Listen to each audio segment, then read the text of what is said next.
Mishnah 4. Yossi ben Yoezer ish Tzureda, v'Yossi ben Yochanan ish Yerushalayim kibu mechem.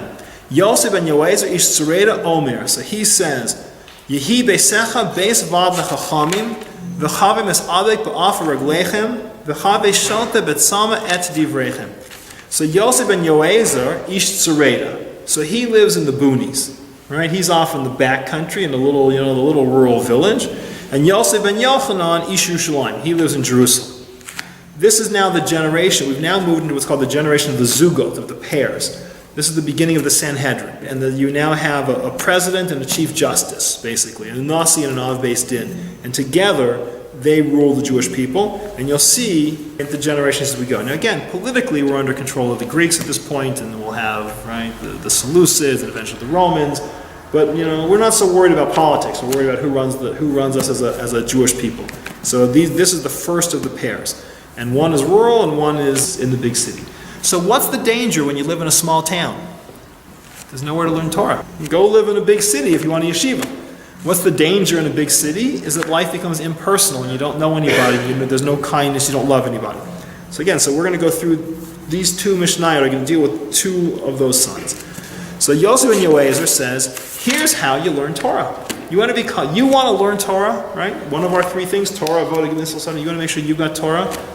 So, have the Beis Vad in your house. If I told you needed to learn math, right? You really want to become an expert in math, the answer would be study. It wouldn't be invite the math club to hang out at your house. Right? Right? He says, how do you get Chachma? You have the Beis Vad come to your house. That your home has to be a place that's pervasive of learning. That the attitude of your home is, we love learning. Buy books, buy Sfarim. Your kid comes into your house and all he sees is the big screen TV, right? Then he knows what's important is the big screen TV. If your kid comes into your house and he sees that the walls have books and it has Sfarim, right? And the classes happen in your house, Rebbeim come to you, whatever, but that your house has a taste of Torah, that will drive you to be a Torah person. That will drive your kids to be Torah people. He says the first thing about learning is it has to be close to home. It can't be at home, I'm an American and I watch baseball and I got a big screen TV and I'm into sports and I wear jeans and it's all fun. And Torah is a thing I go drive over to do. The same way that, one of the dangers of school is, when you make, you have math and history and science and biology and Torah and English and literature and it's just one of the things on the list. It has to be pervasive. Again, that doesn't mean you have to be a Talmid Chacham. It doesn't mean you may not have the skill set. Right? Not everybody has the ability. You know what? The Gedolim don't want to be in my house. Right? There aren't enough and there's too many toys all over the floor. But at least I can have Sfarim. At least I can have, right? The first step is it has to be close to home. Let your home be the kind of place that's a meeting place of Chachma, of people who are Torah personalities. And then he says, V'chavim mis'adek ba'afar raglechem. Roll in the dust of their feet.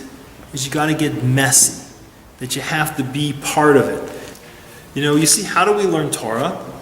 Right? You learn Torah, you sit across a table from your Havrusa, and it's not that you necessarily yell at each other, although that seems to happen, but you mix it up, right? It's not a lecture series that you sit there in the back of the room waiting while the guy jibber-jabbers at you. You got to get physically, dirtily, messily involved in the depths and the guts of the arguments. You want to learn Torah, it can't be abstract and it can't be secondhand. And the last is you have to have a passion for it.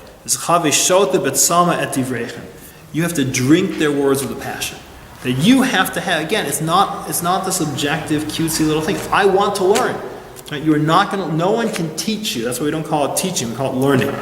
Right? It's got to be for you. I want to get it. Right? Your teacher can't make you get it. Right? It has to be pervasive.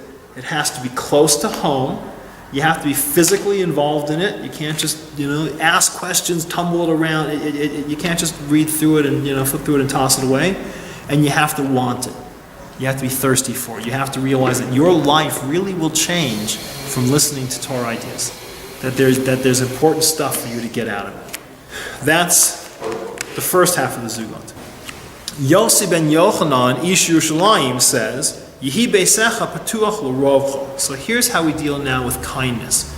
Right? The first Mishnah was Torah. This is a Mishnah in Gemilas L'Sodi. It's a Mishnah on kindness. Yehi beisecha patucha l'rovcha. let your house be open wide. Let your home be open wide. V'chavi aniyim b'nei beisecha. Let the poor be like children in your home. V'al tarbe sicha ima isha.